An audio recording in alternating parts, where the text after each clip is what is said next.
थोडं बसून बोलत चालेल ना. हो. सर्वज्ञ श्री चक्रधर स्वामी की जय. ब्रह्मविद्या शास्त्रधारित आत्मशुद्धी निरूपण सोहळा व सर्वज्ञ सेवा वास्तविक मंडळाच्या वतीने वास्तविक माला आयोजित करण्यात आली. आजचा हा वास्तविक मालेचा 4थं सत्र आहे. या पहिले प्रथम सत्रामध्ये परमार्ग सेवक गजानन दादा राठोड यांनी आपलं मनोगत व्यक्त केलं. त्यानंतर परमार्ग सेवक शांताराम दादा खांदवे यांनी सुद्धा आपलं मनोगत व्यक्त केलं. त्यानंतर परमपूजनीय बाबाजींनी आपलं मनोगत व्यक्त केलं. त्यांच्यासोबत आलेले त्यांचे मित्र त्यांनी सुद्धा मनोगत व्यक्त केलं. आपल्या मंडळाचे उपाध्यक्ष परमार्ग सेवक भगवान बारगजे सर यांनी सुद्धा कालच्या सत्रामध्ये आपलं मनोगत व्यक्त केलं. आजचं जी वास्तविक व्याख्यानमालेची जबाबदारी ही माझ्याकडे आहे. मी आज आपल्या समोर या वास्तविक मालेचं आपल्या समोर जे काही एक सत्र आहे ते सत्र मी आज आपल्या समोर घेणार आहेत. प्रथमतः या कार्यक्रमाला ज्यांचं सगळ्यांचं शुभचिंतन लाभलं असे जाधववाडीचे परमपूजनीय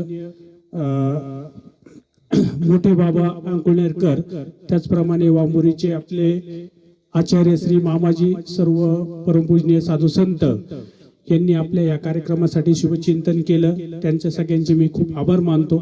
त्याचप्रमाणे आजच्या ह्या कार्यक्रमासाठी आपल्याला जे प्रवाचक लाभले, ज्यांच्या सन्निधानात आपण वाढत आहोत, लहानचं मोठे आहोत, धर्माचे धडे घेत आहोत, असे आपले माझे स्वतःचे गुरुवर्य, आपले सगळ्यांचे श्रद्धास्थान परमपूजनीय ईश्वर भक्त भाईदेव मुनी बाबाजी, त्याचप्रमाणे आमच्या मंडळाला खऱ्या अर्थाने ज्यांनी रोपटं जरी इथं असलं पण त्याचं जे खोड आहे, आम्ही सगळे रोपटे आहोत आणि त्याचं जे खोड आहे, असे सर्व आदरणीय परमार्ग सेवक शांताराम दादा खांदवे, गजाननजी राठोड, आमचे गोकुळ भाऊ तपकिरे, हे सर्व खाली मुळापर्यंत गेलेले आणि हे आमचे मुळ आहेत आणि आम्ही फक्त वरती रोपटं आलेलो आहोत. यांच्या आधारे आम्ही सर्व उभं राहतो. आतापर्यंत जे बी काही कार्यक्रम या ठिकाणी आम्ही साजरे केले किंवा करत आहोत, तर या सगळ्यात पाठीमागं ह्या सगळ्यांचा आम्हाला खूप मोठा आधार आहे. ते जरी प्रत्यक्ष समोर येत नसले तरी त्यांच्या आधाराशिवाय आम्ही काही करू शकत नाही, हे मी तुमच्या समोर व्यक्त करतो. जरी आमच्यामध्ये काही मतभेद असतील पण ते आमचे मूळ आहेत, त्याच्याशिवाय आम्ही कोणतंही कार्य करू शकत नाही. ते नुसते इथं येऊन उपस्थित राहिले तरी आम्हाला एक वेगळी शक्ती मिळाली, ऊर्जा मिळाली आणि ह्या कार्यक्रमाची शोभा वाढली. असं त्यांनी नेहमी आमच्या पाठीशी उभं राहावं, आम्हाला बळ द्यावं. आम्ही याहीपेक्षा मोठे मोठे कार्यक्रम पुढे करू. त्यानंतर आपण सर्वांनी वेगवेगळ्या जिल्ह्यातून, तालुक्यातून या ठिकाणी उपस्थिती दाखवली. आपण सुद्धा आमची या कार्यक्रमाची शोभा वाढवली, त्याबद्दल तुमचे सगळ्यांचे मी आभार व्यक्त करतो. आज मी आपल्या समोर जो विषय घेऊन आलोय तो विषय आहे जीवाची दशा आणि दिशा. आज आपण 4 दिवसापासून बाबांचं जे लक्षण स्थळातलं आपण जे संवाद आणि संसरण प्रकरण याच्यावरती आपण निरूपण ऐकत आहोत आणि बाबांनी याच्यावरती बरंच प्रखर असं प्रकाश टाकलेला आहे. शास्त्राच्या भाषेतून शास्त्रात जे काही सांगितले त्या पद्धतीने जीवाची दशा आणि दिशा त्यांनी आपल्याला दाखवण्याचा प्रयत्न केलेला आहे. पण मी माझ्या अत्यंत मोडक्या तोडक्या शब्दात आणि तुमच्या सारखा असल्यामुळे तुमच्या सारख्या शब्दात मी तुमच्याशी संवाद साधेल, मी व्यक्त होईल. कारण जोपर्यंत जीवाचं साजत्य आहे, जोपर्यंत आपल्यासारखा कोणीतरी आपल्याशी संवाद साधत नाही, तोपर्यंत आपल्याला त्या गोष्टीचं मोठेपण वाटत नाही. हा माझा विचार आहे, माझा वैयक्तिक विचार आहे. कदाचित तुमची याच्यावरती विचारसरणी वेगळी असू शकते, पण एक साजत्य जर एकमेकांना भेटलं तर त्यांचं लवकर विचाराची देवाणघेवाण होत असते. त्या हेतूने, त्या वासनेने मी या ठिकाणी उभा राहिलो आणि तुमच्याशी संवाद साधण्याचा मी प्रयत्न करत आहोत. स्वामी श्री चक्रधर महाराजांचा तत्वज्ञानाचे धडे मी परमपूजनीय ईश्वर भक्त भाईदेव मुनी बाबाजी यांच्या संपर्कात राहून आजपर्यंत जे बी काही शास्त्राचे धडे घेतले, त्यामध्ये शास्त्र अभ्यासाची सुरुवातच माझी ह्या जीव पदार्थापासून सुरू झाली. कारण बाबांनी जेव्हा आमच्याकडे सत्संगाला सुरुवात केली त्यावेळेस त्यांनी सांगितलं की आपल्याला जीव हा पदार्थ घ्यायचा आहे आणि शास्त्रामध्ये असं जीव पदार्थ, मग त्याची वेगळी मांडणी, मग देवता पदार्थ, मग त्याची वेगळी मांडणी, मग प्रपंच त्याची वेगळी मांडणी, मग परमेश्वर त्याची वेगळी मांडणी, असं कुठेही अशा पद्धतीचा अभ्यासक्रम नाहीये. पण त्यांनी जो काही शास्त्र अभ्यास केला आणि त्या शास्त्र अभ्यासातून जर आपल्याला समोरच्याला कमी वेळात अधिक ज्ञान अधिक मार्गदर्शन करायचं असेल तर कशा पद्धतीने आपण ते करू शकतो जेणेकरून त्याचा वेळ वाचून त्याच्या जीवनात त्याचं काहीतरी सार्थक होईल या हेतूने त्यांनी अत्यंत तळमळीने कष्टाने एक स्वतःचा अभ्यासक्रम विकसित केला. जे काही शास्त्र धर्म मध्ये असल्या धर्माच्या चौकटीत राहून त्या शास्त्राला सर्व मांडणी केली आणि त्या पद्धतीने आमचे सत्संग सुरुवात केले. मी जे काही आज व्यक्त होणार आहे हे मला त्या सत्संगातूनच समजलेल्या गोष्टी आहे म्हणून मी आज तुमच्या समोर व्यक्त होऊ शकतो. कदाचित माझ्या जीवनात ते सत्संग लाभले नसते तर मी ते खुर्चीवर बसून तुमच्या सोबत संवाद साधू शकलो नसतो. कारण बाबांनी ज्या पद्धतीने आमचे सत्संग घेतले त्यावेळेची जी वेळ होती तेव्हा आम्ही अत्यंत प्रपंच मागे धावणारे माणसं, देवधर्म ही स्वार्थपर करणारी माणसं, कुठलीही अपेक्षा म्हणजे देवधर्म केल्यानंतर आपल्या जीवनात काय होईल तर आपल्याला भरपूर पैसा भेटेल, आपल्याला भरपूर जे काही जीवनातले दुःख आहे अडचणी संकट आहे सर्व दूर होतील अशा स्वार्थपर आलेले आम्ही सर्व माणसं. पण स्वार्थपर जरी आलो तर योग्य ठिकाणी आलो हे जेव्हा शास्त्र अभ्यासाचे धडे घेतले तेव्हा कळालं. पण त्याच्याही पलीकडे काहीतरी श्रेष्ठ जगामध्ये प्राप्त करण्यासारखं आहे हे त्या शास्त्र अभ्यासातूनच आम्हाला कळालं. आज जे बी काही लोक आहे समाजामध्ये पळताय धावताय मी त्यांना नाव नाही ठेवणार कारण त्यांची बिचाऱ्यांची काही चूक नाहीये. त्यांना त्या गोष्टीचं आज त्यांच्यापर्यंत ते ज्ञान पोहोचलं नाही. ज्या दिवशी त्यांना त्या गोष्टीचं ज्ञान पोहोचणार आहे समजणार आहे आणि नुसतं तुम्ही म्हणाल की मग तर बाबा तर युट्यूब वरती व्हिडिओ डाउनलोड करतात, संपूर्ण जगभरात त्यांचे व्हिडिओ जातात, मग तर किती लोकांमध्ये परिवर्तन व्हायला पाहिजे. आपण फक्त निमित्त असतो, देणारा हा निमित्त असतो. त्याचा टच करणं, त्याला ते हृदयात प्रकट करणं, त्याचा तो प्रकाश पडणं, त्याला ते सत्य वाटणं ही जी काही एनर्जी द्यायचं काम असतं ते परमेश्वर करत असतात. आपण फक्त बाबांनी निमित्त होऊन जे त्यांना समजले देवाच्या शास्त्रानुसार चौकटीत राहून त्यांनी समोरच्याला तळमळीने देवाने सांगितले की माझ्यापासून 1-2 तुमच्यापासून 7-5 होऊ शकतात या भावनेने त्यांनी फक्त आपली ड्युटी केली आणि समोरच्याला ते आजही त्या पद्धतीने ड्युटी करून सांगताय. आणि त्यांच्या सांगण्यातून तुम्हाला दरवेळेस लक्षात आलं ही तुमच्यावर देवकृपा असेल तर तुम्हाला ते प्रकटणार आहे. तर त्यांच्यावरती ती देवकृपा अशी ज्या पद्धतीने व्हायला पाहिजे ती झाली नाही. कदाचित मागच्या वेळेस झाली होईल, मागे कधीतरी झाली असेल किंवा आता होऊ शकते किंवा पुढे कधीतरी होऊ शकते. पण ज्यांना खरंच ती देवकृपा होईल त्यावेळेस त्यांना त्याचं महत्व प्रकटेल आणि आपल्यासारखी तळमळीने ते सुद्धा या दृष्टपर गोष्टीचा नाद सोडून ते अदृष्टपर गोष्टीच्या पाठीमागे धावण्याला सुरुवात करतील. ह्या जीवाचा जेव्हा तुम्ही प्रवास समजून घ्यायला जाल, आमच्या जेव्हा सत्संगाला सुरुवात झाली तेव्हा बाबांनी आम्हाला सांगितलं की आपण सर्व जीव कुठे होतो तर त्यांनी सांगितलं मायेच्या तमात होतो. आता त्यावेळेस आम्हाला ही गोष्ट काहीच माहिती नव्हती.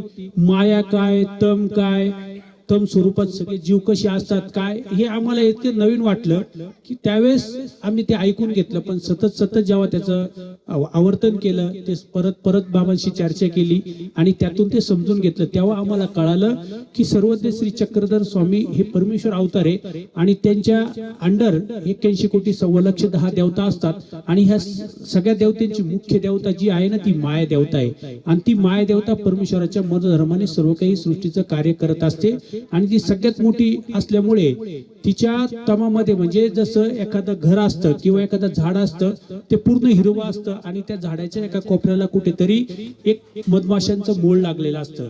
त्या मधमाशांच्या मोळावरती असंख्य माशा बसलेल्या असतात. झाड किती मोठं आहे आणि एका बाजूला कुठेतरी एका कोपऱ्यामध्ये ते सर्व मधमाशांचं मूळ बसलेलं असतं. ते म्हणजे तो मायेचा तमविभाग. त्या अशा मायेच्या एवढ्या मोठ्या स्वरूपात कुठेतरी एका कोपऱ्यामध्ये आपण सर्व जीव निर्जीव अवस्थेत, कुठल्याही आपल्या ठिकाणी एनर्जी नव्हती, निर्जीव अवस्थेत सुख दुःख विरहित आपण सर्व जीव पडलेलो होतो. परमेश्वर आपल्या आनंदात रममान होते. देवता आपल्या अव्यक्त स्वरूपी स्थित होत्या. त्यांच्या ठिकाणी कोणतं कार्य नव्हतं कारण जोपर्यंत परमेश्वराला मनोधर्म होत नाही तोपर्यंत त्यांच्याकडे जरी सामर्थ्य असलं, त्यांच्याकडे पंचप्रकार असले तरी ते कार्य करू शकत नाही. परमेश्वराचा जेव्हा मनोधर्म होईल तेव्हा सर्व हे देवता कार्य करू शकतात. आणि परमेश्वराने ह्या आनंद त्यांच्या ठिकाणी असल्यामुळे त्यांनी शोधणी केली की माझ्या आनंदाला कोण प्राप्त होऊ शकतं. आणि त्यावेळेस त्यांनी बघितलं की देवता तर माझ्या आनंदाला येऊ शकत नाही, प्रपंच जड असल्यामुळे त्याला आनंद देऊ शकत नाही, पण हे जीव आपण जे तमात पडलेलं जीव होतो हे जीव ह्या परमेश्वराच्या आनंदाला प्राप्त करू शकतात. कारण ह्या जीवाच्या ठिकाणी असा एक गुण परमेश्वरात दिसला, तो सर्वाधिकार. त्या सर्वाधिकारामुळे परमेश्वरांनी ह्या जीवाची निवड केली. ह्या जीवाला आनंद देण्याचं परमेश्वरांनी निश्चित केलं. पण जसं सर्व गुण दिसला तसं त्या गुणाच्या पलीकडे दोष पण परमेश्वराला दिसला, की ह्या जीवाच्या ठिकाणी एक अनादि अविद्या नावाचा दोष आहे. ते अनादि अविद्या म्हणजे भावरूप अज्ञान त्याच्या ठिकाणी आहे. ते अज्ञान त्याच्या ठिकाणी असल्यामुळे तिथूनच डायरेक्ट मायेच्या तामातून काढून त्याला आपल्या आनंदाला नेऊ शकत नाही. जसं एखाद्या व्यक्तीला आपल्याला एखाद्या मंत्री पदावरच्या मंत्र्याच्या बाजूला त्या खुर्चीवरती जर त्याला बसवायचं असेल तर आपल्याला त्याला पण तेवढ्या उंच लेवलचं शिक्षण द्यावं लागेल, त्याला तेवढं मोठं पद प्राप्त करून द्यावं लागेल. आणि तो जेव्हा ती उंची गाठेल तेव्हा तो मुख्यमंत्र्याच्या बाजूला खुर्चीवर जाऊन बसू शकतो. कोणी पण मुख्यमंत्र्याच्या बाजूच्या खुर्चीवर जाऊन बसू शकत नाही. पण जर एखादा आमदाराचा मुलगा असेल, खासदाराचा मुलगा असेल, दुसऱ्या इतर खात्यातल्या मंत्रीचा मुलगा असेल तर तो तिथे जाऊन बसू शकतो, कारण त्याने ती उंची गाठलेली आहे. तसं या जीवाला ती उंची गाठावं लागेल, तर त्याचा जो दोष आहे तो पूर्ण नासून घ्यावा लागेल. तो दोष जर नासला तर तो जीव परमेश्वराच्या परमानंदाला प्राप्त करू शकतो. हे परमेश्वराने जाणलं. आणि हे जर दोष नासवायचा असेल तर त्याच्यासाठी प्रक्रिया करावं लागेल. प्रक्रिया केली, जसं एखादा आपल्याला कापड जर तयार करायचं असेल तर आपण पहिले कापूस पिकवावा लागतो, फॅक्टरीत न्यावा लागतो, त्याच्यावरती प्रक्रिया करावी लागते, मग त्या पिकलेल्या कापसाचं कापड तयार होत असतं. तसं परमेश्वराच्या लक्षात आलं की सृष्टी निर्माण करावं लागेल, देवतांना कार्याला लावावं लागेल, या जीवाला सृष्टीत आणावं लागेल, आपल्याला स्वतःला अवतार घ्यावा लागेल आणि हे ज्ञान ह्या जीवांना सगळ्यांना सांगावं लागेल. आणि परमेश्वरांनी ती प्रक्रियेला सुरुवात केली. या जीवाची मी दशा तुम्हाला सांगतोय की कशा दशेत आपण पडलेलो होतो, कशा दशेतून परमेश्वरांनी या सृष्टीमध्ये आपल्याला आणलं. आणि कोणत्या हेतूने आणलं तर परमानंद देण्यासाठी आणलं. जो काय शुद्ध आणि केवळ असा आनंद आहे, तो आनंद या जीवाला प्राप्त व्हावा त्यासाठी परमेश्वराने आणलंय. ही आपली होती मूळ दशा. आपण निर्जीव अवस्थेत जड मूळ पडलेलो होतो. परमेश्वराला आनंद देण्याची इच्छा झाली आणि त्या आनंदामूळ देण्यासाठी परमेश्वराने या जीवाला सृष्टीमध्ये आणलं. प्रथम सृष्टीत आपल्या सगळ्यांना मनुष्य दिलं. जेवढे परमेश्वर सुंदर होऊन आले तेवढे सुंदर आपल्याला सुद्धा बनवलं. आणि हे सगळं तत्वज्ञान जे काय आज आपण बाबांकडून ऐकतोय, की आता मी चर्चेतून आपल्याला सांगतोय, हे सगळं तत्वज्ञान त्यावेळेस परमेश्वराने सांगितलं. पण मी तुम्हाला सांगितलं जसं गुणाची जशी त्याच्याकडे समृद्धी होती तशी दोषाची समृद्धी होती. आणि ती अनादि अविद्या त्याला अडसर ठरली. त्या अनादि अविद्या जीवाच्या ठिकाणी असल्यामुळे त्याला जेव्हा खाली आणण्यात आलं त्याला संलग्न लागला.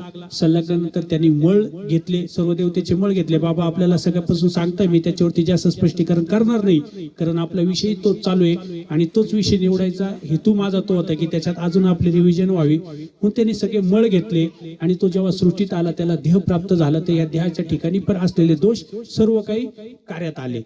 जसं आपण बटन दाबल्यानंतर आता आम्ही हे 3 हॅलोजन जोडलेले, एक बटन दाबलं की 3 हॅलोजन चालू होतात. तसं हा खाली आल्यानंतर त्याच्या ठिकाणी जसे गुण वाढले तसे दोषाचंही कार्य सुरू झालं. आणि एवढं काही तत्वज्ञान सांगितल्यानंतर परमेश्वरांनी यांनी परत त्या ठिकाणी देह प्राप्त झाल्यानंतर विकार आणि विकल्प हा दोष त्याच्या ठिकाणी त्यांनी तो विकल्प केला. ही जीवाची दशा आहे.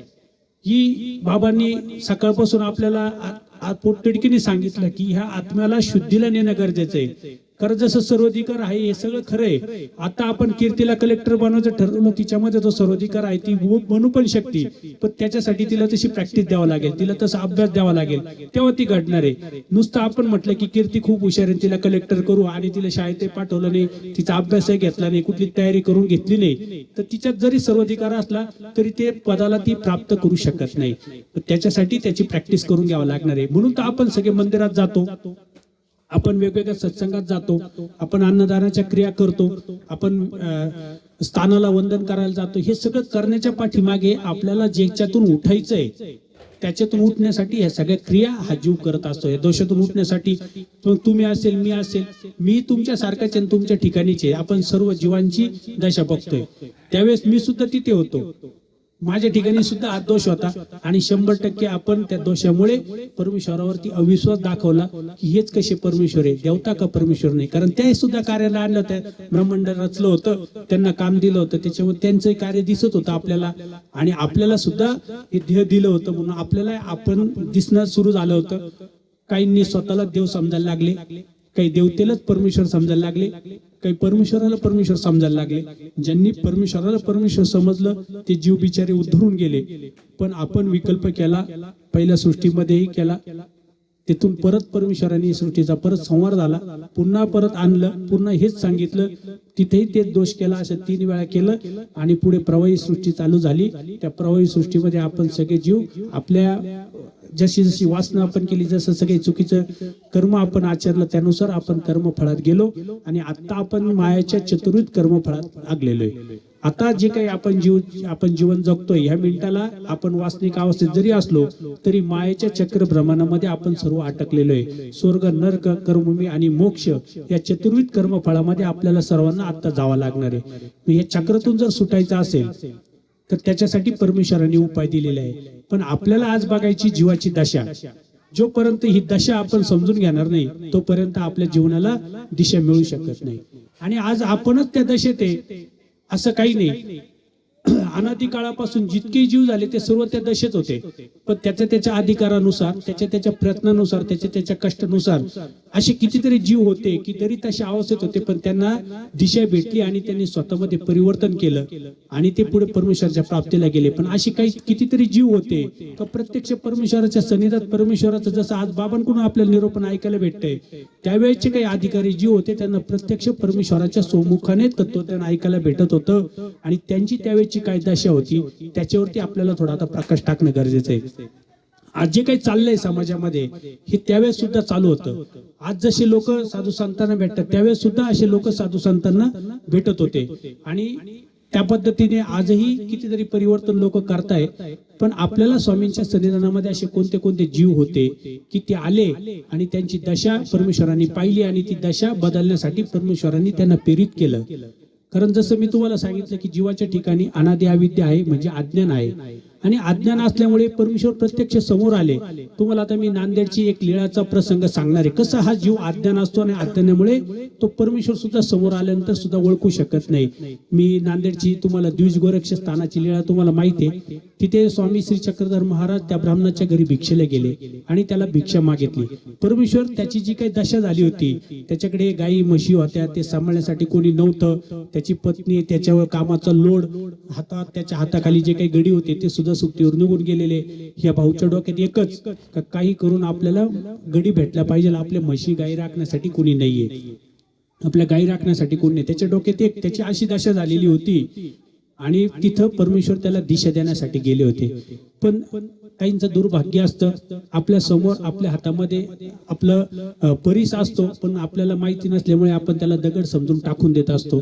तसं त्याच्या समोर खरं परिस्थिती गेलं होतं. जर त्या परमेश्वराचा स्पर्श त्या जीवाला झाला असता तर त्याचं सोनं झालं असतं, पण तो ओळखू शकला नाही. त्याची जी दशा झाली होती त्या तसेच तो अडकलेला होता.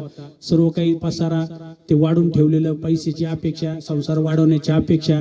आज त्याच्यात आणि आपल्यात काहीच फरक नाही. आजही आपल्या समोर जर परमेश्वर आले तर परमेश्वर आपण ओळखू शकत नाही. आणि आपली ही प्रपंचात जर तशी दशा असेल तर आपण सुद्धा ती संधी आपल्या हातून सुद्धा जाऊ शकते. आणि ती संधी त्याला भेटली. देव तिथे भिक्षेला गेले, यांच्याकडे भिक्षा मागितली. आता भिक्षा मागितल्यानंतरून यांनी काय म्हणायला पाहिजे होतं की बाबा 2 मिनिटं थांबा, मी घरात जातो, तुमच्यासाठी भिक्षा घेऊन येतो, भिक्षा देतो आणि मी माझे कामात. पण याच्या डोक्यामध्ये एकच खटकी होती की मला कोणीतरी माणूस भेटला पाहिजे माझ्या गायी राखण्यासाठी. यांनी पाहिलं स्वामींना, स्वामींची सुंदर श्रीमूर्ती पाहिली. 32 लक्षणी सुंदर श्रीमूर्ती होती स्वामींच्या. जी काय अजान भाऊ, लंबकर्ण, ते काय विशाल नेत्र, ही सर्व सुंदर श्रीमूर्ती पाहिल्यानंतरून त्यांनी त्यांच्याकडे जीव म्हणून बघितलं आणि तो स्वामींना म्हणतो की तुम्ही शरीरात इतके हट्टेखट्टे आहात, तुम्ही धडधाकड आहात, उंच पुरे आहात, तुम्ही कोणाकडे काम केलं तर तुम्हाला भिक्षा मागण्याची काही गरज पडणार नाही. देवाने पाहिलं की याची दशा अशी झालेली आहे, आपण याला किती याचं हित करायला जावं, पण ह्या दशेत अडकलेला आहे, याला समजणार नाही. याला वेगळ्या पद्धतीने आता उपाय याच्यावरती करावा लागेल. देव म्हटले की आम्हाला कोणी काम देत नाही, आम्हाला जर कोणी काम दिलं तर आम्ही काम करू. या भाऊनी लगेच सांगितलं की माझ्या गायी राखण्यासाठी कोण नाही, तुम्ही जर माझ्या गायी राखलं तर मी सकाळी तुम्हाला दही भाताचं आरोग्यात जेवण देईल आणि संध्याकाळी तुम्हाला मी दूध भाताचं जेवण देईल. स्वामी म्हटले काही हरकत नाही, आम्ही तुमच्या गायी राखू, पण तुमच्यासाठी आम्ही तुमचं काम करू, पण आमच्या 2 अटी असतील. आम्ही तुमच्या गायी सोडू पण बांधणार नाही आणि आम्ही तुमच्या गायी चारू पण आम्ही त्यांचं दूध काढणार नाही. आता बाबांची आमची हल्लीवरती चर्चा झाली. बाबांनी सहजच मला बोलले की किती मूर्ख असेल तो की त्यांनी एवढं सारं विचारपूस केली तरी एक शब्द त्यांनी विचारला असतं का हो तुम्ही आमच्या गायी राखायला तयार आहात, आमच्या गायी चारायला तयार आहात, मग तुम्ही बांधायला का नाही म्हणताय किंवा दूध काढायला का नाही म्हणताय? जर ह्या दोन गोष्टी विचारल्या असत तर देवाने त्याला स्पष्टीकरण दिलं असतं. कदाचित त्या चर्चेतून, त्या संवादातून ती परमेश्वराची जी काही वाचा असते, खरी वाचेतूनच परमेश्वराची परावाचा घोळून आपल्या हृदया कानातून आपल्या हृदयापर्यंत जात असते आणि त्याचा प्रकाश, तो आपण जे बोध म्हणतो ना, तो अशा पद्धतीने मिळत असतो. कदाचित ती परमेश्वराची परावाणी होती. जर परमेश्वराचा त्यांचा अजून थोडा संवाद झाला असता तर त्या संवादातून त्यांच्या हृदयात ती वाणी गेली असती, त्यांना बोध झाला असता. पण दुर्दैव त्याची झालेली दशा, तो परमेश्वराला ओळखू शकला नाही. आणि परमेश्वराला न ओळखल्यामुळे काय झालं, त्यांनी देवाला एक गडी म्हणून बघितलं आणि गडी म्हणून जी काही ट्रीटमेंट द्यायची असती तशी ट्रीटमेंट दिली. देवाला सांगितलं की या वाहना घ्या, ही काठी घ्या, हे तुमचा कांबळा घ्या, इथे तुमची राहण्याची व्यवस्था. आणि देवाने सर्व स्वीकारलं, काही केलं नाही. पण जेव्हा ही सर्व गोष्टीचा स्वीकार परमेश्वराने केला आणि नंतर शेवटी त्याच्या घरामध्ये जेव्हा ज्या दिवसापासून देव थांबायला लागले, वेगवेगळे चमत्कार व्हायला लागले. कालपर्यंत 10 लिटर मध्ये सुखी असणारा, समाधानी असणारा तो जो काही ब्राह्मण होता, त्याच्या घरी 100 आणि 200 लिटर दूध निघायला लागलं. दूध तूप इतकं वाढलं की त्याला आश्चर्य वाटायला लागले की आपल्या जीवनात असं काय परिवर्तन व्हायला लागलं. इतकं सारं संसारातलं आपल्याला जास्त उत्पन्न मिळायला लागलं. आणि सहजच त्याच्या मनात आलं की हे स्वामी कोण आहे. त्यानंतर काही गुरख्यांशी त्यांची चर्चा झाली. त्यांनी सांगितलं की तुमचे स्वामी खडकावर बसतात, गायासमोर बसतात, दिवसभर त्यांना चारा नाही, पाणी नाही. आणि मग त्याच्या मनामध्ये टूप पेटली की प्रत्यक्ष आपण जाऊन बघायला पाहिजे कोण आहे, काय आहे, नेमकं हे सांगताय हे खरं आहे की काय नेमकं प्रकार चालू आहे, याच्याची शहानिशा करावी. म्हणून तो एक दिवस स्वामींच्या पाठीमागे गुपचूप गेला आणि त्यांनी एका झाडाच्या पाठीमागे लपून बघितलं की जे स्वामी जेव्हा खडकावरती बसलेले होते त्यावेळेस त्याला प्रत्यक्ष श्रीकृष्ण महाराज त्या ठिकाणी बसलेले दिसले. आणि मग त्याला पश्चाताप झाला की अरे माझ्या झालेल्या दशामुळे मी परमेश्वराला ओळखू शकलो नाही. आणि जे काही भाग्य त्याला भेटणार होतं, कारण आपल्या तत्वज्ञानातून, शास्त्रातून नियम आहे मायापूर भजन प्रेमाप्रती साधन. जर त्या ठिकाणी त्या ब्राह्मणाने स्वामींना त्यावेळेस भिक्षा वाढली असती आणि त्या भिक्षेचा स्वीकार स्वामींनी केला असता तर त्याला प्रेमाची प्राप्ती झाली असती. पण त्या ब्राह्मणाचं दुर्दैव म्हणा, आणि तो ओळखू शकला नाही. आणि ओळखू न शकल्यामुळे त्याची ती संधी गेली, स्वामी तिथून निघून गेले. नंतर त्याला भरपूर पश्चाताप झाला. पण वेळ गेल्यानंतर पश्चाताप करून काही फायदा नसतो. म्हणून या संसारामध्ये आपली दशा कशी असावी की कोणत्याही क्षणात, कोणत्याही वेळी तुमच्यावरती जर एखादी आता ठरलं की आत्ताच्या आत्ता निघायचं तरी तुम्ही निघू शकले पाहिजे. अशी परिस्थिती, अशी अवस्था मानसिकी, शारीरिक आणि प्रापंचिक पण करून ठेवली पाहिजे.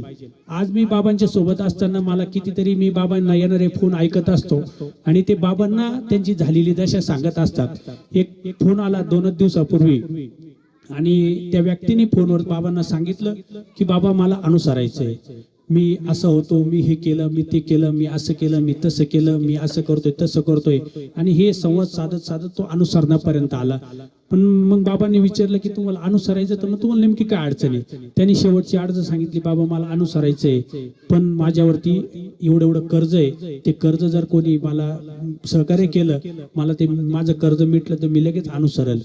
ही दशा आपण का करून घ्यावी की मला अनुसरायचंय, माझं अनुसरणामध्ये सगळ्यात मोठे हित आहे. हे जर मला 20 वर्षापूर्वी कळालंय तर जेव्हा माझी आता अनुसरणाची स्टेज जवळ येते तेव्हा माझ्यावरती इतकं कर्ज राहील किंवा माझ्यावरती इतक्या जबाबदाऱ्या राहतील किंवा माझ्यावर समोर एवढ्या अडचणी राहतील.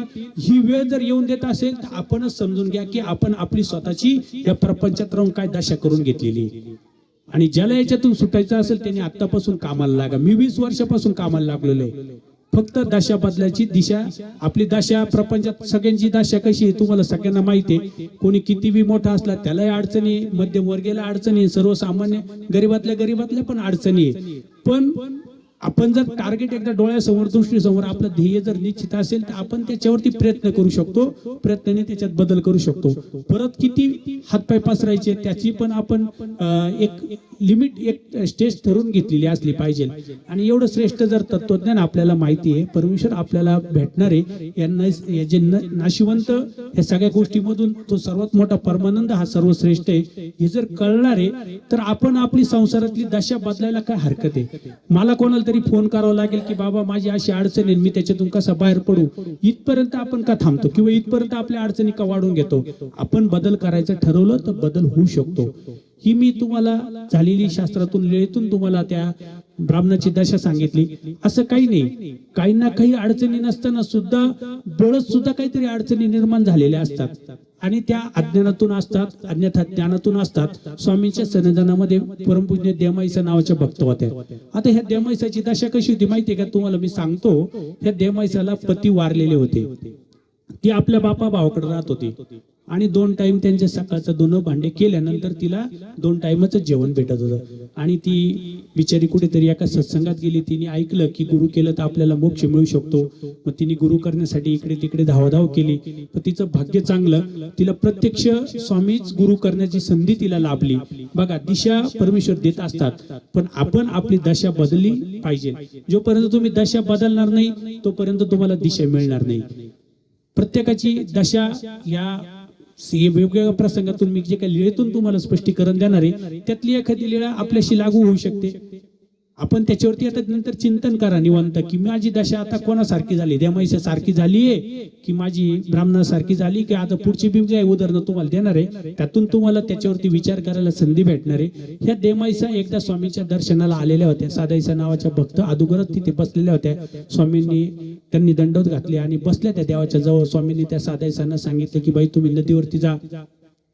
त्या निघाल्या, बाहेर जायला लागल्या. त्यांना वाटलं की स्वामी ह्या देमाईसाला काही अपूर्व निरूपण करतील, म्हणून त्याही दरवाजाच्या पाठीमागे जाऊन थांबल्या. स्वामी देमाईसाला काय सांगतात हे ऐकण्यासाठी. आणि मग स्वामींनी निरूपणाला सुरुवात केली. स्वामी त्या देमाईसाला म्हणतात की देमाईसा तुम्ही इथे अनुसारा. तर त्या म्हणतात की बाबा स्वामी त्या देमाईसाला म्हणतात की देमाईसा तुम्ही गावाला जा.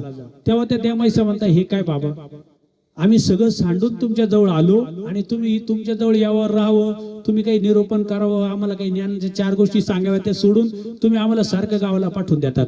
आणि मग देव त्यांना आता त्यांची दशा कशी आहे ती सांगण्याची देवाने सुरुवात केली. मग देव पण म्हणतात बाई तुमच्या जवळ काय होतं आणि तुम्ही काय सांडलं? अहो, एक पती होता, तो मेला, तो सरला आणि तो मेल्यानंतर सरल्यानंतरून तुम्ही ना चांगलं राहू शकत नाही. त्यावेळेचा काळ विधवा स्त्रियांना किती कठीण होता तुम्ही सर्व जाणतात. आपण सर्व अभ्यासू लोक आहात. त्यावेळेस कितीतरी विधवा स्त्रियांना अडचणी होत्या. त्यांना चांगलं राहता येत नव्हतं, चांगलं खाता येत नव्हतं. देव म्हणतात तुम्हाला चांगलं राहता येत नाही, चांगलं खाता येत नाही, 4 चौकीमध्ये सवाशीण म्हणून मिरवता येत नाही, तुम्ही बापा भावाच्या घरी राहतात, 2 टाइमाचं धुणं भांडे करतात, तेव्हा तुम्ही पोटाला 2 घास खाताय. अशी तुमची आज दशा आहे आणि आम्ही तुम्हाला सांगतोय, तुम्ही आम्हाला वरून सांगताय की आम्ही काही. अहो, मग देवानी त्यांना एक व्यापाराचा दृष्टांत सांगितला की एक व्यापारी होता. त्या व्यापाराची एवढी चांगली परिस्थिती होती, पण जेव्हा तो आजारी पडला, संसारात कशी दशा असते ह्या व्यापाराचा दृष्टांत आपल्यासाठी खूप चांगला आहे. त्याच्यावरती जर आपण प्रखरतेने विचार केला तर आपल्याला त्याच्यातून खूप घेण्यासारखं आहे. हा व्यापारी होता. व्यापारी असल्यामुळे भरपूर संपत्ती त्याच्याजवळ होती आणि संपत्ती असल्यामुळे त्याच्याकडे नौकर चावकर सगळे भरपूर होते आणि त्याचा मानपान सुद्धा गावामध्ये भरपूर होता. पण कर्म धर्म संयोगाने त्याला पुढे कुष्ठरोग झाला. त्यावेळेस कुष्ठरोग म्हणजे सगळ्यात पापी जो माणूस आहे त्याला तो रोग होईल अशी त्यावेळेची लोकांमध्ये ती भावना प्रचलित होती. बघा, कालपर्यंत ज्याच्याकडे एवढा पैसा होता त्याच्यावरती जर अशी वेळ येऊ शकते तर आपण तर किस खितकी मुली. आपण काय एखाद्या चांगल्या पिकामध्ये एखादा काँग्रेस उपटून फेकावा अशी सुद्धा आपली अवस्था नाहीये, अशी सुद्धा आपली परिस्थिती नाहीये. तो एवढा मोठा एवढा श्रीमंत होता आणि त्याला जेव्हा तो महारोग झाला तर कोणताही औषध त्याच्यावरती काम कराना. अंगाचा वास सुटला. कालपर्यंत जे लोक त्याचा मानपान करायचे, त्याच्या मागे पुढे फिरायचे, ते लोक आता त्याला भेटायला सुद्धा यायला तयार नाही. बरं, ते जाऊ द्या, घरचेने गावचेने आले काही हरकत नाही, नातेवाईकने आले काही हरकत नाही, पण घरच्यांचा तरी दुःखाच्या अडचणीच्या काळामध्ये घरच्यांचा तरी त्याला आधार पाहिजे. पण घराच्या बाहेर तो बाज टाकून बसल्यानंतर घरचे म्हणतात अरे कुष्टी, अरे आतमध्ये जा, तुझ्यामुळे आमच्याकडे लोक येते नाही, कोणी आमच्या जवळ बसत नाही. आणि त्याला असे शब्दाने टोचतात. त्याला इतकं दुःख होतं की अरे अरे कालपर्यंत मी माझी संसारात काय दिशा होती, काय माझी पोज होती, काय लोक मला मानपान द्यायचे, आज थोडीशी माझ्यावरती दुःखाचा डोंगर कोसळला तर आज कोणी मला विचारायला तयार नाही. बघा कशी त्याची दशा होती, कशी त्याची नंतर दशा झाली. हे कोणीही या संसारामध्ये कोणती गोष्ट नित्य नाहीये. आपल्याही जीवनामध्ये आपण सर्व अभ्यासतोय, शास्त्र अभ्यासतोय, त्यामुळे मी स्पष्ट बोलू शकतो इथं कोणालाही आपल्याला आपण सुद्धा नित्य म्हणून इथे आलेलो नाही. आपल्याला सुद्धा जे काही येणार आहे कर्मवसे, जे काही चक्र चालणार आहे त्या चक्राप्रमाणे आपल्याही जीवनामध्ये सुख दुःखाचे डोंगर चढ उतार येणार आहे. पण त्याच्यात त्या दशा बदलायची जी काही ताकद आहे ती आपल्या प्रत्येक साधकाकडे आहे या परमेश्वर साधनेमुळे. आणि मग पुढे त्याला काय दुःख झालं घरातल्या शेवटची स्टेज त्याला वाटलं की जाऊ दे आता बाप भाऊ तरी नाव ठेवताय, पण कमीत कमी पत्नी आणि मूल जे आहे ना ते तरी नाव ठेवणार नाही, ते तरी मला जवळ धरतील. पण 4 दिवस 8 दिवस 6 महिने त्याची सेवा केली आणि ती बायको सुद्धा कंटाळीने एक दिवस ती डायरेक्ट त्याला तोंडावर बोलली, अरे मरकुडे एकदाचा मरत का नाही. आणि मग त्याला कळालं आपली काय दशा झालेली आहे, आता आपण इथं राहण्याजोगे राहिलेलो नाही. अशी भावना जेव्हा त्याची झाली मग त्यांनी सगळ्यांचा त्याग केला. ह्या लेळीतून खूप काही शिकण्यासारखं आहे. देवाने ही स्वामींच्या सोमुखीतून हे जे काही दृष्टांत स्वामींनी सांगितलेला आहे हा फक्त आपल्यासाठी सांगितलेला आहे. आपण कुठपर्यंत आपली अवस्था कुठपर्यंत आपली दशा दिशा करून घ्यायची आहे हे आपण ठरवायचंय. आपल्याला देवाने एकदम शेवटच्या स्टेज पर्यंत नेऊन टाकलेले की त्याला कुत्र आता कोणी विचारायला तयार नाही. मग त्यांनी घर सोडलं, गावाच्या बाहेर एक दुबळेश्वर होते त्या मंदिरात जाऊन त्या पायरीला पकडलं आणि त्या देवाला जाऊन म्हणतो की देवा तू माझा आणि मी तुझा आहे, आजपासून कोणी माझं नाही, तू माझा आणि मी तुझा. घरचे लाजकाच त्याला बोलवायला आले, चला चला घरी म्हणे तुम्ही. मग तो घरचे काय म्हणतात चला, तो ते जे घरचे बोलवण्यासाठी आले होते ते त्याच्या प्रेमापोटी नाही, ते काय म्हणतात त्याला माहितीये की लोक आम्हाला नाव ठेवतील तुम्ही इथे मंदिरात पडून राहिले, कोण भिक्षा मागून काय लागले, लोक आम्हाला नाव ठेवतील. तो आणि तुम्ही आता सगळे इथून निघा, आजपासून मी तुमचा नाही तुम्ही माझे नाही, मी तुमच्यासाठी मेलो तुम्ही माझ्यासाठी मेले, संपला तुमचा आपला विषय संपला, निघा इथून. सगळ्यांना काढून दिलं, त्या मंदिरात राहायला लागला, झाडलोट करायला लागला, त्या देवतेची सेवा करायला लागला. येणारे लोक बघायचे त्याची अवस्था, कोणी गाडग्यामध्ये पाणी द्यायचं, कोणी खापरामध्ये अन्न द्यायचं, मग कोणी आपल्या घरातले जुने वस्त्र असेल ते आणून द्यायचे आणि तो ते मग जेवण करायचा. स्वामी स्वतःच्या श्रीकाराच्या अनुकराने त्यांनी कसं पाणी पित होतो त्या छोट्या हातांनी, त्याचा अनुकर स्वतः स्वामींनी करून दाखवलं की बाई तो अशा पद्धतीने तो पाणी प्यायचा. अशी दशा या संसारामध्ये कोणत्याही जीवाची होऊ शकते. त्यामुळे आपल्याला परमेश्वराने एक दिशा दिलेली आहे की अशी वेळ येण्यापर्यंत तुम्ही या संसारात राहू नका. चांगल्या अवस्थेत तुम्ही देवधर्म समजून घ्या, तत्वज्ञान समजून घ्या. दोष असू द्या तुमच्या ठिकाणी, कितीही दोष असू द्या, परमेश्वर समर्थ आहे तुमचे सगळे दोष नासवण्याचे. माझ्या ठिकाणी खूप दोष आहे पण मी इतका बिंदास राहतो की मला माझ्या परमेश्वरावरती भरोसा आहे की माझे सगळे दोष परमेश्वर नासवणार आहे. माझे सामर्थ्य नाही, माझ्यामध्ये सामर्थ्य नाही, मी बदलच करू शकत नाही स्वतःमध्ये, पण मी वासना ठेवली की देवा मला तुम्हाला प्राप्त करायचंय. आणि गुरुवार्यांची प्रसन्नता, त्यांचं मार्गदर्शन आहे, त्यांच्या मार्गदर्शनातून परमेश्वराच्या प्रसन्नतेने फक्त वासना करत राहा, परमेश्वर आपल्याकडून करून घेणार आहे. कालपर्यंत जेव्हा मी माईकवर यायचो मी माझं स्वतःचं नाव सांगू शकत नव्हतो, आज मी तुमच्या सोबत एखादा विषय मांडू शकतो. जर हा बदल परमेश्वर करू शकतात तर माझ्या ठिकाणी राहिलेलं जो काय आचरण माझ्याकडून होत नाही त्याची जबाबदारी परमेश्वर घेणार. फक्त शरण येण्याची जबाबदारी माझी. परमेश्वर म्हणते तू शरण ये, बाकी तुला घडवायची जबाबदारी माझी.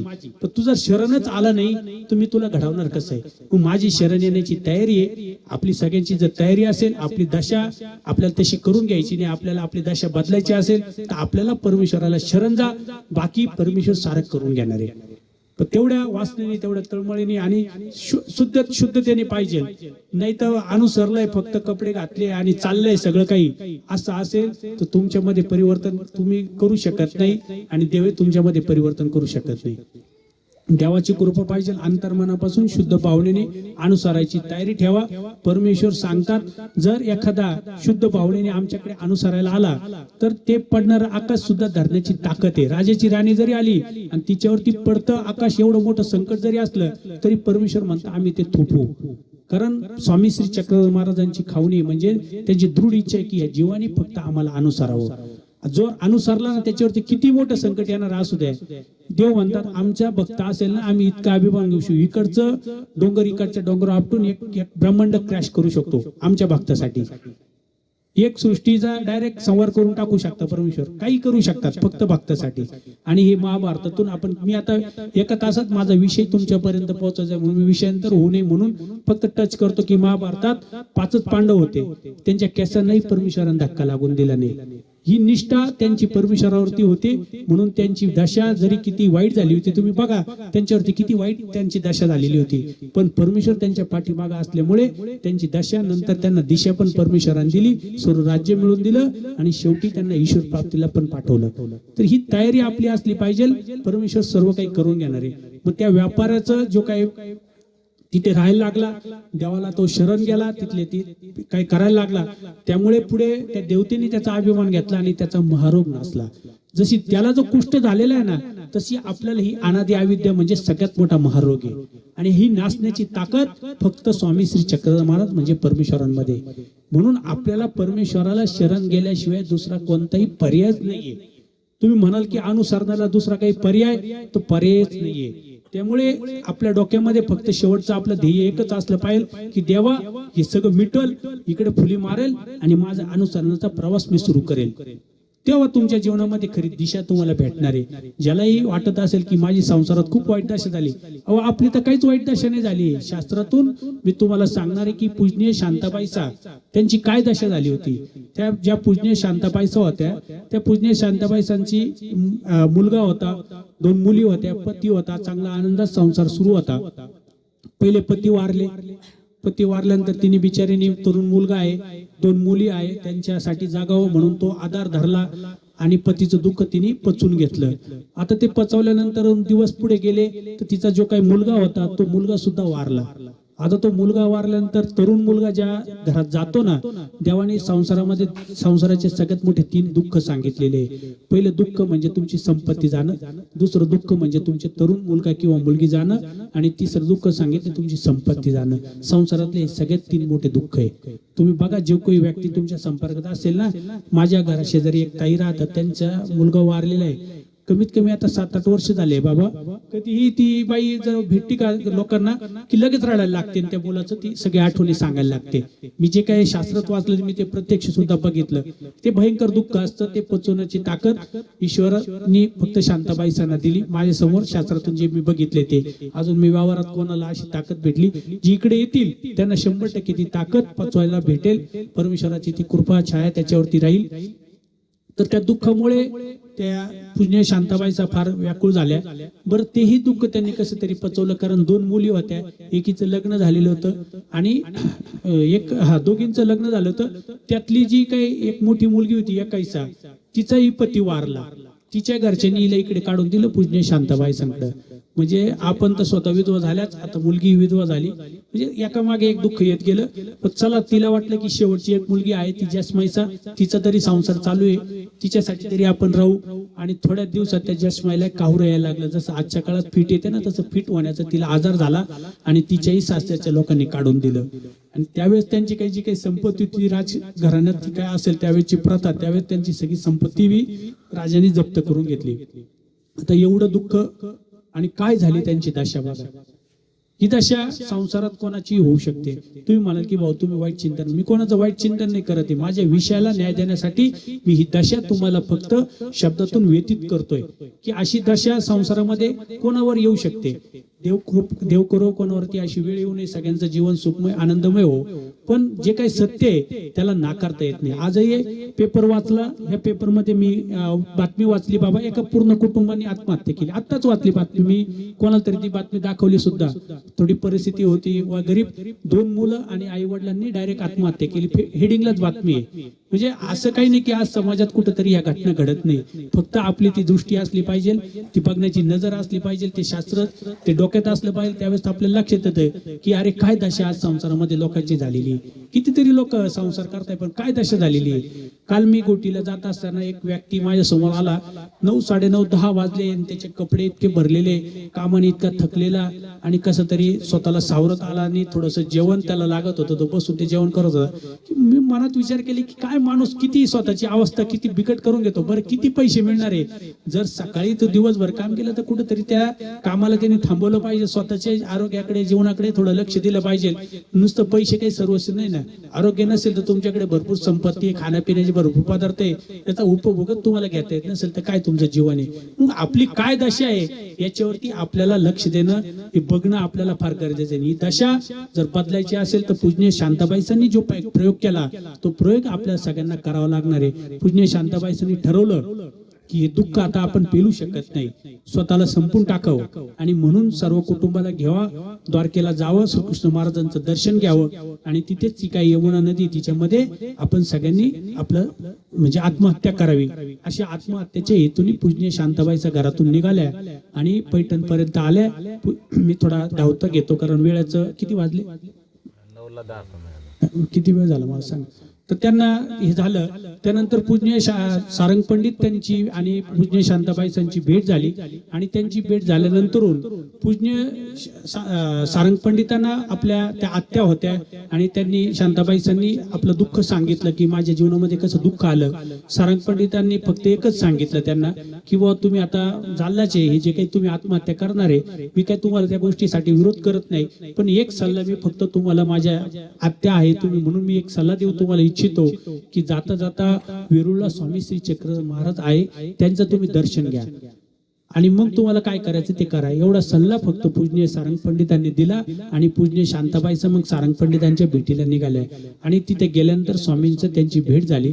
जेव्हा स्वामींची भेट झाल्यानंतरून स्वामींनी जेव्हा बघितलं पूजनीय शांताबाईंना आणि पूजनीय शांताबाईंनी जेव्हा स्वामींना बघितलं त्यावेळेस दुःखाचा डोंगर त्यांच्यावरती कोसळला, कारण स्वामींची सुंदर श्रीमूर्ती त्यांना आपल्या पुत्राप्रमाणे वाटत होती.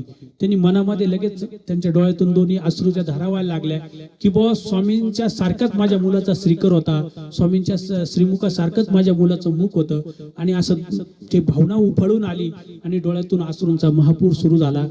परमेश्वर या जीवाचं दुःख नासवण्यासाठी, या जीवाला दुःखातून काढण्यासाठी, कष्टातून त्रासातून काढण्यासाठी परमेश्वर अवतार घेत असं सृष्टीवर. स्वामींनी वेळ न दवडता पूजनीय शांताबाईंना या हो आणि बसायला सांगितलं.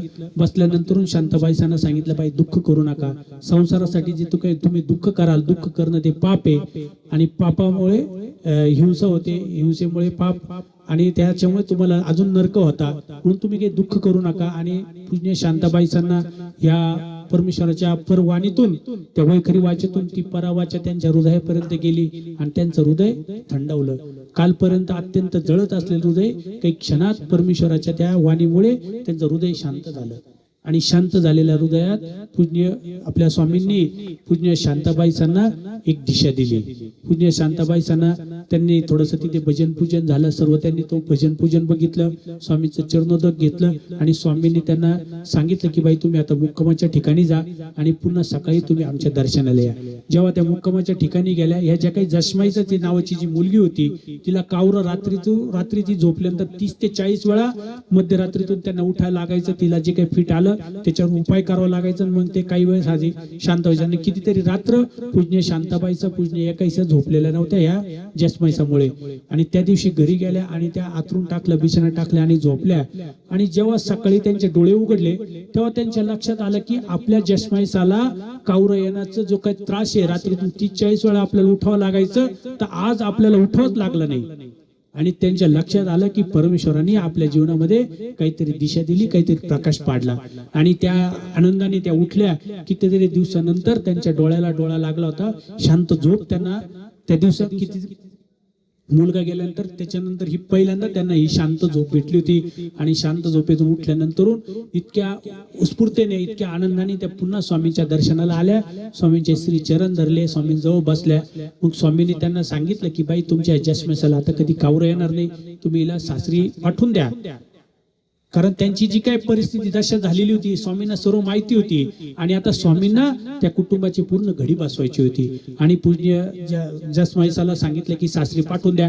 त्यावेळेस त्या देवाला त्यांनी हा आजार सांगितला. देवानी बाई आता काहीच काळजी करू नका, तिला आता कुठलाही त्रास होणार नाही, तुम्ही तिला पाठवून द्या तिच्या सासरी. आणि मग तिच्या सासरी पाठवलं. खरंच तिला काही त्रास झाला नाही. सासरच्या लोकांनी आनंदाने तिचा स्वीकार केला. राहिल्या पूजनीय एकाईसा.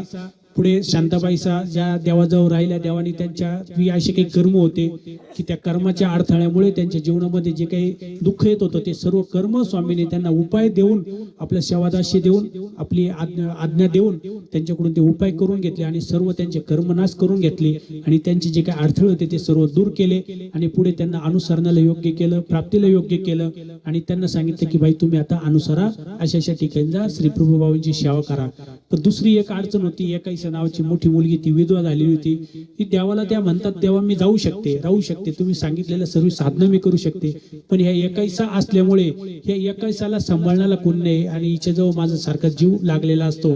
त्यावेळेस देवाने जो शब्द दिला तो आपल्या अंतकरणाला भिडणार आहे. माझ्या अंतकरणाला तो कधीच भिडलेला आहे की देवाने सांगितलं की बाई तळ हाताच्या फोडाप्रमाणे तुमच्या एकाईसाचं आम्ही रक्षण करू. परमेश्वरांनी अभिवचन दिलेले. आपल्याला जरी आज मुलं असले, आपल्याला त्याग करणं जरी अडचणीचं असलं, परमेश्वरांनी हे पूजनीय शांताबाई सरांना नाही तर आपल्या सगळ्यांना ते अभिवचन दिलेलं आहे की तुमचे जे काही मुलं आहेत त्यांना तळ हाताच्या फोडाप्रमाणे सांभाळण्याची जबाबदारी माझी. त्यामुळे तुम्ही अनुसरण्यासाठी बिलकुल कुठली काळजी करू नका, चिंता करू नका. आता आम्ही जो काही तुम्हाला दिशा दिली, जो मार्ग तुम्हाला दाखवला आहे त्या मार्गाने तुम्ही चाला. तुमच्या जीवनाचं भलं होईल, तुमच्या जीवनाचं हित होईल. आणि अशा पद्धतीने पूज्य शांताबाईचा खरंच पुढे अनुसारल्या, देवाचं सर्व सेवादास्य केलं आणि त्यांचं ध्येय केलं. जे काही जीवनामध्ये जरी दशा खराब झाली होती पण खऱ्या अर्थाने स्वामींच्या संपर्कात आल्यामुळे, स्वामींच्या सन्निधानात आल्यामुळे त्यांना जी काही दिशा भेटली ती खरंच चिंतनीय, स्मरणीय आणि आपल्याला एक आपल्या स्वतःच्या जीवनात एक दिशा देणारं ते एक चरित्र आहे. हे चरित्राचं जितकंही वेळा चिंतन केलं तरी कमी आहे. आपल्या जीवनात सुखदायक असं वाटणारं हे चरित्र आहे. याचं चिंतन आपल्या जीवनात जेव्हा जेव्हा संधी भेटेल तेव्हा तेव्हा करा. त्याच्यातून सुद्धा आपल्याला खूप सुख आनंद वाटेल. आणि पुढे स्वामी जेव्हा या पूजनीय शांताबाईचं ध्येय गेलं तेव्हा स्वामींच्या श्रीमुखातून शब्द आला की इथूनही म्हणितले ते पूजनीय शांताबाईचाच घडले. म्हणजे त्या देवाने सांगितल्याप्रमाणे सर्व काही पूजनीय शांताबाईंनी केलं. आणि खूप काही तत्वज्ञान त्यांना सांगितलं नाही, खूप मोठा आचार सांगितला नाही, 2-4 गोष्टी त्यांना सांगितल्या तेवढ्या त्यांनी पाळल्या आणि तेवढ्याने त्यांना देव झाला. तर आपल्यालाही आपल्या जीवनाची दशा बदलायची असेल तर आपल्यालाही हे स्वामींच्या चरित्रात जावं लागेल, स्वामींच्या अशा लीळा निवडावं लागेल. त्याचं स्मरण चिंतन आपल्या अंतःकरणात नित्य ठेवावं लागणार आहे आणि त्यातून आपल्या जीवनाला दिशा भेटणार आहे. मी वेळेच्या अभावी माझं थोडंसं आटोपतं घेतो. विषय खूप मोठा आहे, कितीही पुढे मी नेऊ शकतो पण वेळेचा अभाव असतो, वेळेचं बंधन असतं. तुम्ही सर्वांनी माझं अत्यंत शांततेने ऐकलं. मी परमपूजनीय बाबाजींचं आणि आपल्या सगळ्यांचा आभार व्यक्त करतो. आणि माझ्याकडून बोलताना कोणाचं काही मन दुखलं असेल, भावना दुखल्या असेल तर मी सगळ्यांची क्षमा मागतो आणि माझ्या लांबलेल्या शब्दांना विराम देतो. दंडवत प्रणाम. सर्वज्ञ श्री चक्रधर स्वामी की जय. दंडवत.